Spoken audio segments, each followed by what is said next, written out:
Jen, your host, and this is my first video of the new year. So, Happy New Year, even if it's June for you. I want to talk about nonfiction stories and why stories matter in nonfiction. I've heard people say, oh, I don't want stories in the book. As a reader, I just want the facts, facts, facts. And I know they're mistaken. They're misunderstanding the purpose of story, and they're kind of. I actually think they have a deeper misunderstanding of what it means to read nonfiction. So when I read a nonfiction book, I don't want to just read a book and go, oh, that was nice. Oh, I read Atomic Habits, and then I put it down and I walked away and I didn't do anything about it.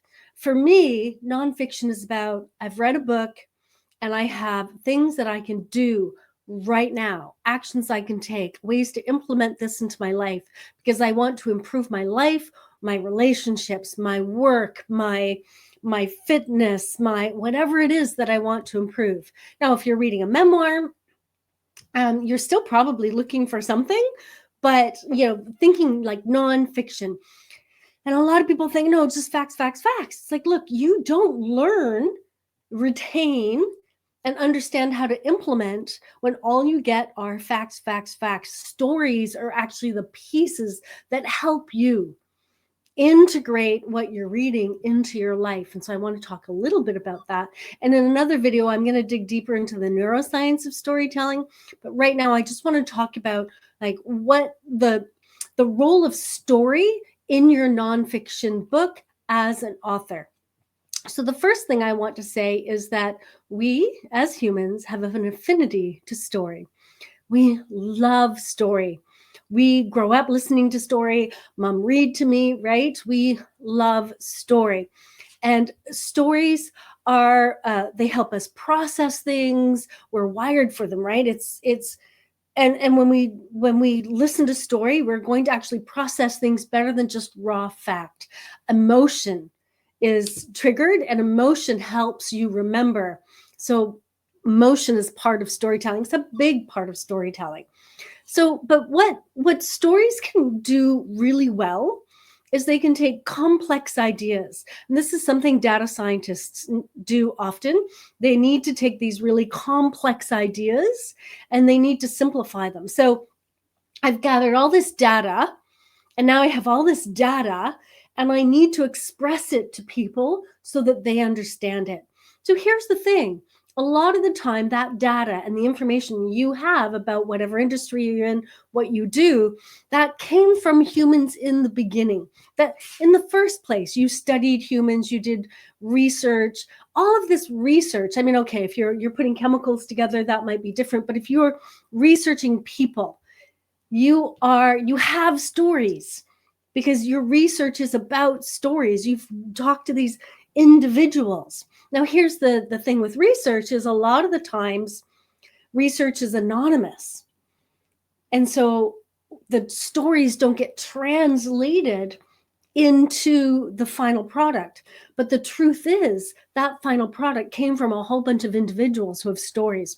So you land up with all this data. It's really complex. And what you need to do is you need to find some of those stories so that you can tell those stories to lead people through that complex data that you have put together. So stories help you simplify the complex.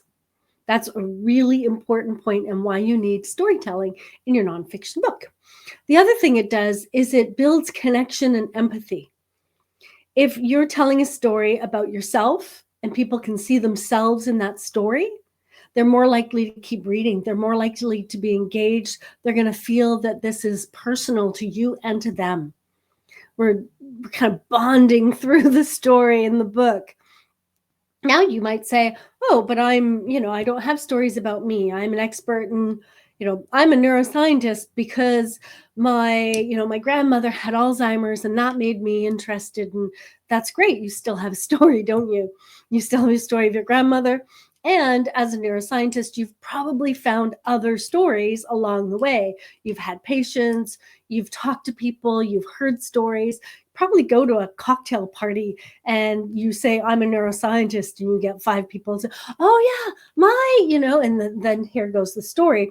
And that's because People are looking for a way to build connection with you. So stories help build connection, and they also help with empathy. And in the next video, I'll talk a little bit about reading and empathy and how reading helps develop empathy. And so if you are trying to make change, social justice change, or you're trying to change the individual, help them through trauma or whatever it happens to be, you can develop the empathy they need for your character in your book. And I'm not talking fiction, I'm talking nonfiction. Your character in your book, if they can feel empathy for that person and they can say, okay, I feel this person, I'm going to watch how they move through this, and then they can say, I see that in myself as well. That's something I can do. That's a path that I can take. And so stories are really, really good for that. Okay, that's all I'm going to talk about today.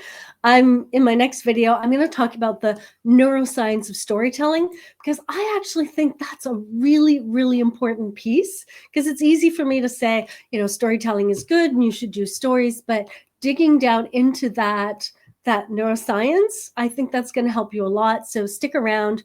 There'll be a video coming up about that. In the meantime, keep writing, keep telling your stories, and sharing your words with the world.